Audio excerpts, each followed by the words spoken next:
Hey guys, how are you? What's up? आज मैं actually आप लोगों के साथ पढ़ूंगी परसेंटेज चेंज। ये एक टॉपिक है बेसिक मैथ्स का, जो मुझे यकीन है हम सब ने कभी ना कभी पढ़ा होगा। अगर नहीं पढ़ा तो भी कोई बात नहीं है, आज हम इंशाल्लाह पढ़ लेंगे। ये यूजुअली टॉपिक 8-9 क्लास में या इवन 7 में आई थिंक पढ़ाया जाता है, मगर हमें इसका एक्चुअल यूज़ और इसकी एक्चुअल एप्लीकेशन इवेंचुअली समझ आती है और हम टाइम टू टाइम इसको रिपीट भी करते रहते हैं। ठीक है, तो परसेंटेज चेंज एक्चुअली है क्या? Percentage change is all about comparing old values to new values. सही है। इसमें हम क्या करते हैं कि पुरानी जो वैल्यूज़ हैं हमारी, उनको नई वैल्यूज़ के साथ कंपेयर करते हैं। सही है। इसका मतलब क्या हुआ कि पहले हमारे पास क्या चीज़ थी और अब क्या है। कितना हमारे पास कोई चीज़ बढ़ी है, कितनी कोई चीज़ हमारे पास कम हुई है या इक्वल रही है। हम परसेंटेज चेंज से एक्चुअल एग्जैक्ट अमाउंट पता कर सकते हैं। जैसे कि अगर हम कहते हैं 10% जीडीपी में इंक्रीज़ हुआ, तो 10% इंक्रीज़ हुआ। चाहे नंबर्स कोई भी हों, आपको समझ आ गया।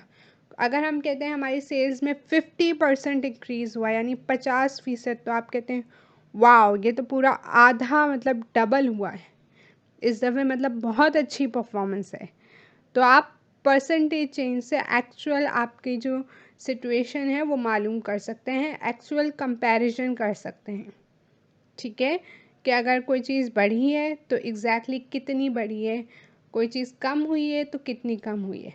फॉर एग्ज़ाम्पल, अगर कोई चीज़, किसी चीज़ में आपने बहुत मेहनत की और वो 10% के अंदर अंदर इंक्रीज़ हुआ है, तो मोस्ट प्रोबेबली आप सोचेंगे यार ये तो इतना ज़्यादा बड़ा चेंज नहीं है जिसके लिए मैंने इतनी मेहनत की है।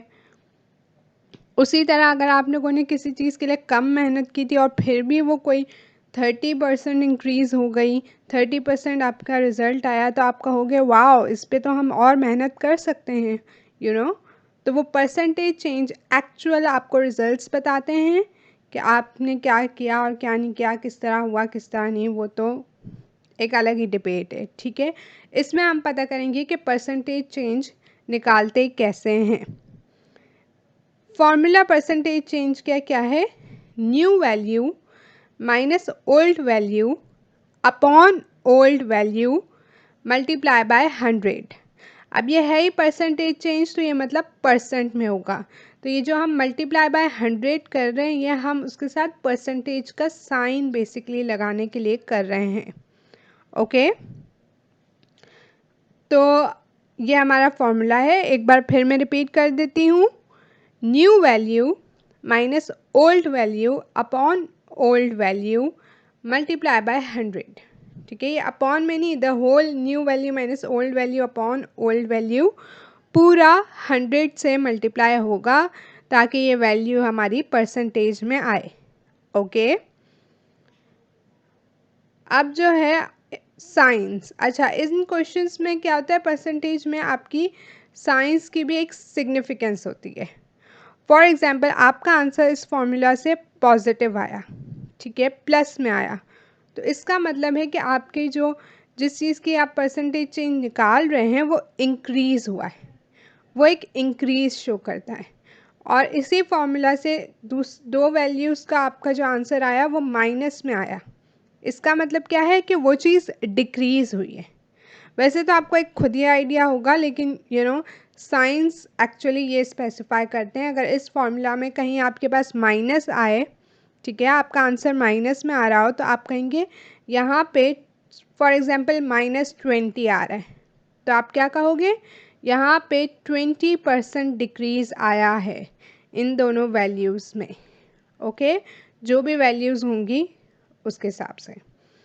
अब हम जो है ना 2-3 क्वेश्चंस करते हैं, ताकि आपको ये पूरा टॉपिक क्लैरिफाई हो जाए। सही है, तो फर्स्ट क्वेश्चन पे हम जाते हैं बेसिकली। ठीक है,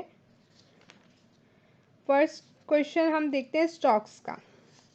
सही है, एक स्टॉक था पहले 14 का, अब वो $20 का आ रहा है। कितने का? $20 का। तो अब आप इसका परसेंटेज चेंज निकालेंगे कैसे? फॉर्मूला से। अब आप इसमें देखिए $20 आपकी न्यू वैल्यू है, $14 आपकी ओल्ड वैल्यू है।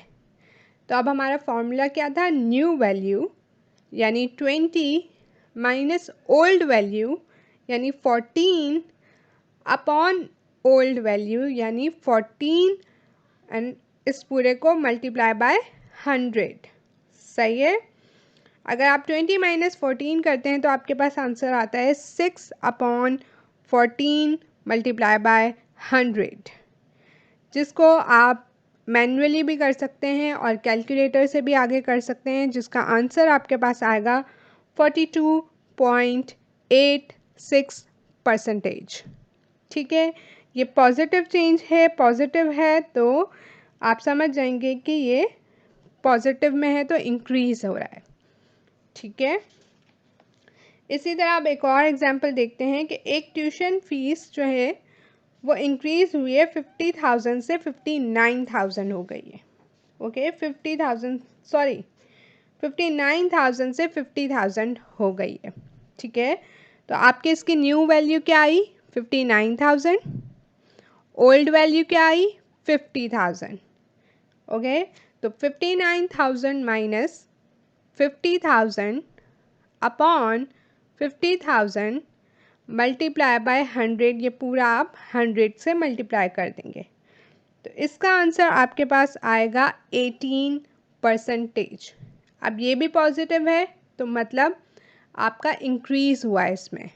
ठीक है, जैसे मैंने कहा था ये ऑब्वियस होगा, 59 से 50 से 59 तो ये इंक्रीज है, लेकिन साइंस भी आपको बता देते हैं इन केस आपका दिमाग ना हो या माइनस में। अब एक क्वेश्चन कर लेते हैं ताकि आपको आइडिया हो जाए एग्जैक्टली मैं ये साइंस वगैरह क्यों बता रही हूँ।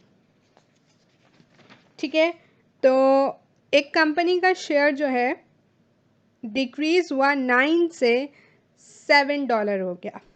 ठीक है, तो अब आप इसमें क्या करोगे? फॉर्मूला में आपकी न्यू वैल्यू क्या आई? 7। ओल्ड वैल्यू क्या है? 9। 7 minus 9 upon 9 and then you will multiply this whole thing by 100। अब इसमें आपके पास क्या आएगा? -2 अपॉन 9 मल्टीप्लाई बाय 100।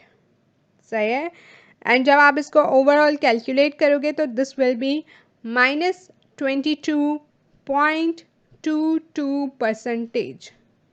अब इसमें माइनस आया, इसका मतलब क्या है? डिक्रीज हो रहा है, विच वॉज ऑब्वियस। लेकिन हाँ, तो अगर आप इसको वर्ड्स में जब लिखोगे तो you will write company share were decrease by 22.22%।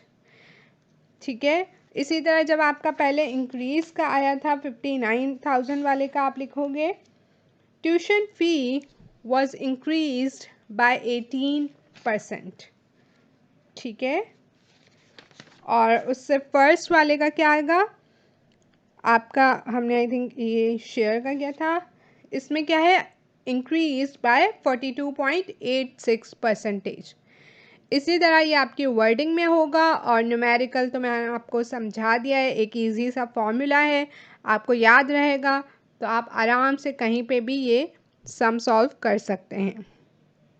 And that's it for this video. I hope you guys enjoyed it. If you did, make sure to let me know. And I will see you guys in my next video. Bye guys.